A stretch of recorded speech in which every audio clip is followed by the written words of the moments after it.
Rooney is obviously not who I am. Between you and me, your name is probably Harry. I feel like I've been getting a lot of Harry lately. You might be onto something there. Why do I feel like I've forgotten something terrible? Because you have. Enough. Come back later, Corpo. Amuse yourself with my frank manners and my memento mori features. If possible, also, see me in your dreams. Squint and take a step back. As you narrow your eyes, the monster before you blurs into a violent mess of green and pink. This is a trick. You've done it before. Pink is where the blood settled in the first hours post-mortem. You can use it to see if the corpse has been tampered with.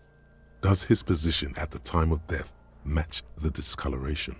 Only the lower extremities are pink with a dash of blue. His fatted hands, thighs, and his neck, just above the noose.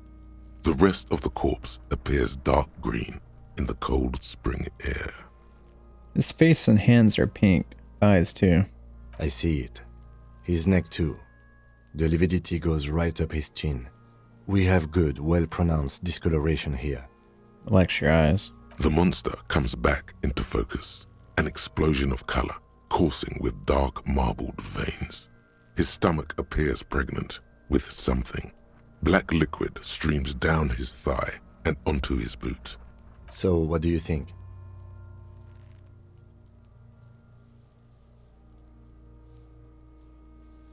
I think he was upright after death. His hands, feet, and neck are discolored. Agreed, especially on the neck. The belt acted like a tourniquet, keeping the blood in his head.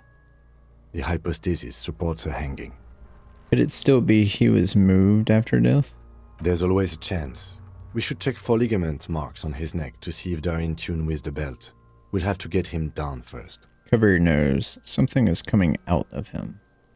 A pool of blood and feces has eaten into the frozen mud below the man's feet. Purge liquid is dripping into it, drop by drop. The victim appears to have contained no more than half a kilogram of digestion at the time of death. The fuck he's saying? Talking about shit. Maybe he went to the toilet sometime before death. Maybe. He doesn't really want to dwell on it too long. He's beaten up. See the bruises? I do. Most of them are post-mortem. Maybe even all of them. The delinquents have made our jobs harder with their little sport. Stop talking in riddles, coin slot. He means you fucked him up good, Kuno. Fucked him up brutal like. I think he's dead. I agree. His personality is no longer a part of the world. Totally dead.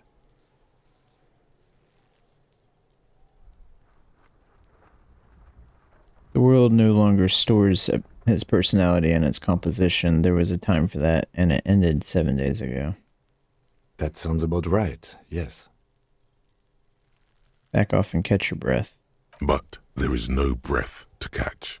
Only the cadaver filling the air and your nostrils. He slowly rotates before you, decomposing. So, how do we get him down? Are you sure we finished the preliminary examination of the cadaver?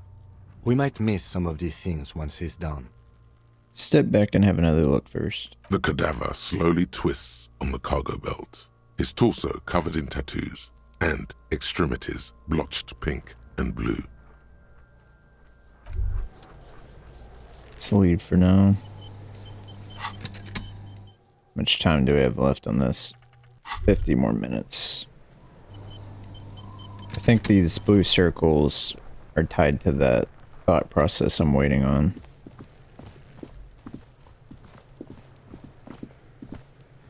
This trash container is locked.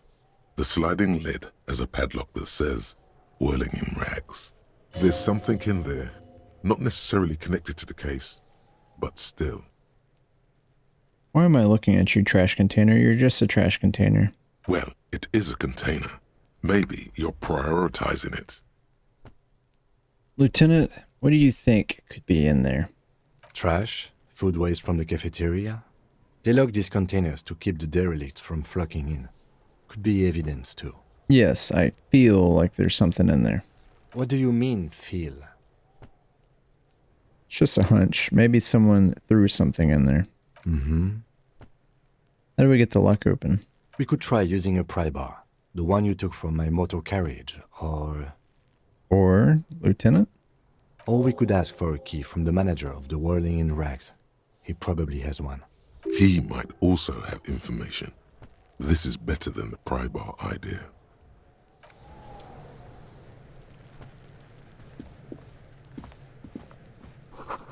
The letter R wears a crown on the ribbon below, a light above descending.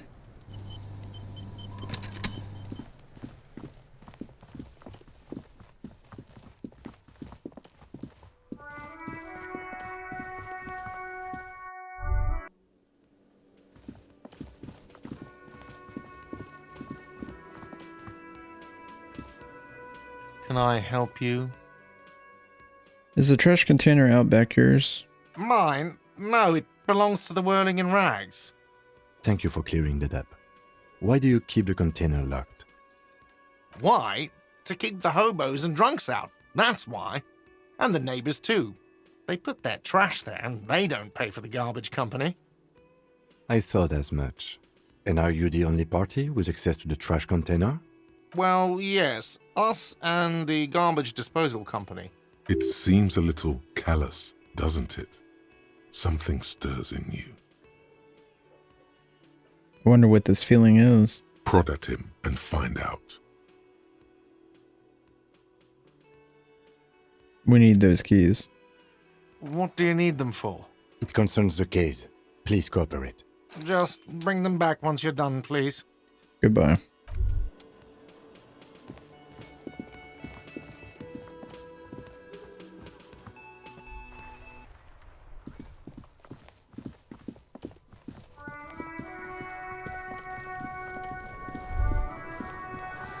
This trash container is locked.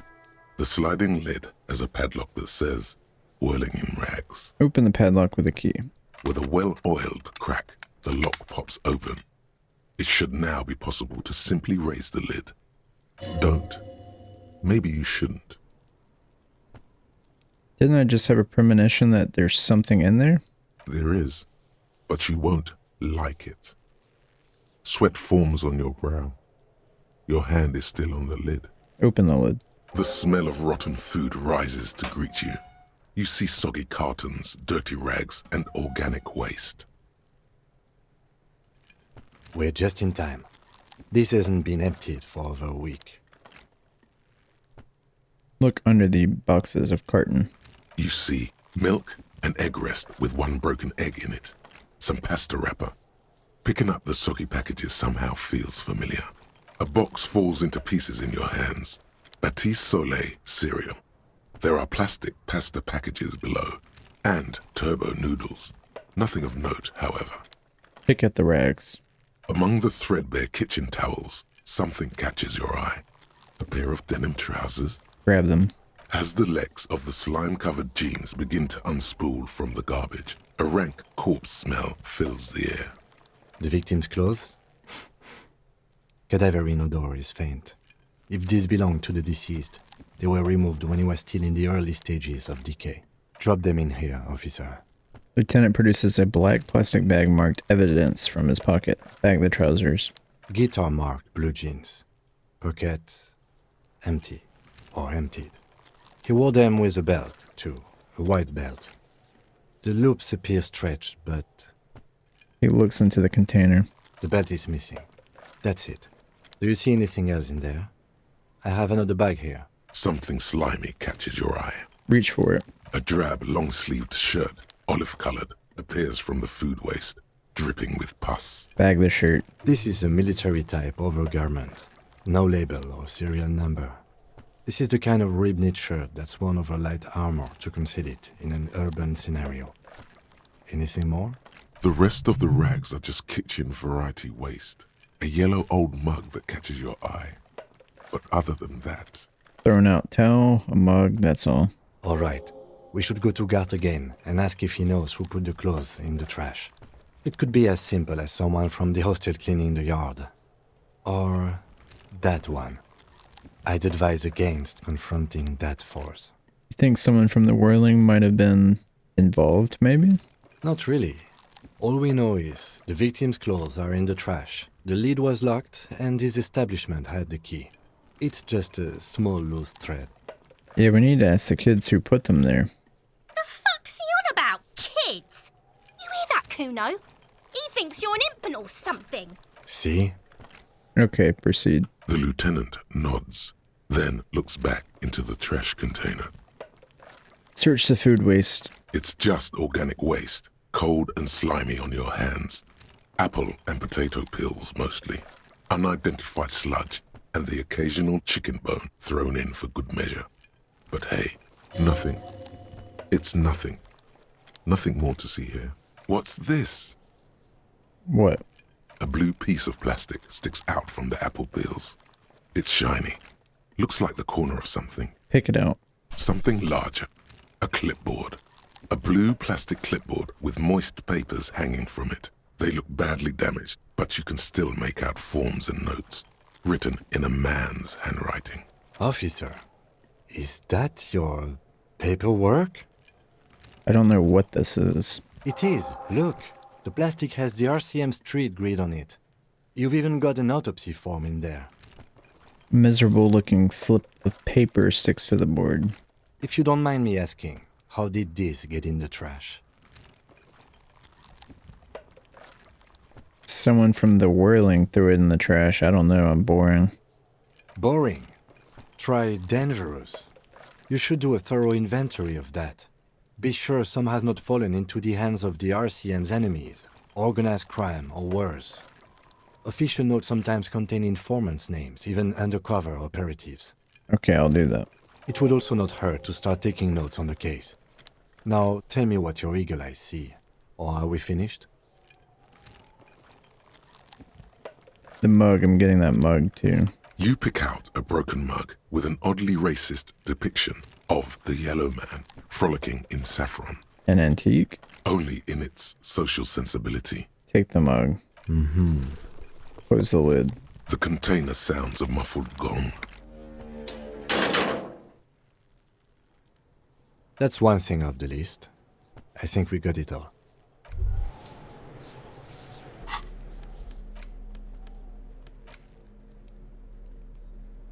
It's just a racist mug. What's there to read here? Not much. Got it. Damaged ledger. It's the ledger you found in the trash. A pitiful cabbage of white and yellow papers hanging from plastic board, barely held together by a metal clip. This sad display is made complete by the faint smell of urinal cleaner. Anything else? There's a piece of toilet paper, or is it cleaning tissue? No, it's toilet paper, desperately sticking to the back of the blue plastic clipboard. It's a metaphor for you. Thank you, waterlogged ledger, for spelling it out for us. Below the pathetics, terror. Do not look into its blue heart. Inspect the toilet paper. It's just toilet paper sticking to the back of the plastic clipboard. You can take it off if you want. Maybe it's kitchen tissue. They look exactly the same. If you want it to be kitchen tissue, it can be kitchen tissue. It's not though. It's toilet paper. Take it off. Still wet, the toilet paper, I mean kitchen tissue, sorry, peels off the plastic easily. All you have to do is shake it off your finger and voila, the ledger now looks marginally better. Let's upgrade our conceptualization. Understand creativity, see art in the world. We'll actually hold on to it until we get our other thought process. Smell the ledger. The acidic stench of rotting food is rubbed off on the cellulose. It now forms the base of the experience. This base surrounded by a faint air of spoiled meat, the stuff of death itself, and then sprinkled liberally with the citrus zest of toilet cleaner. Inspect the clip. An aluminium block runs the width of the board, biting down on the paperwork. Its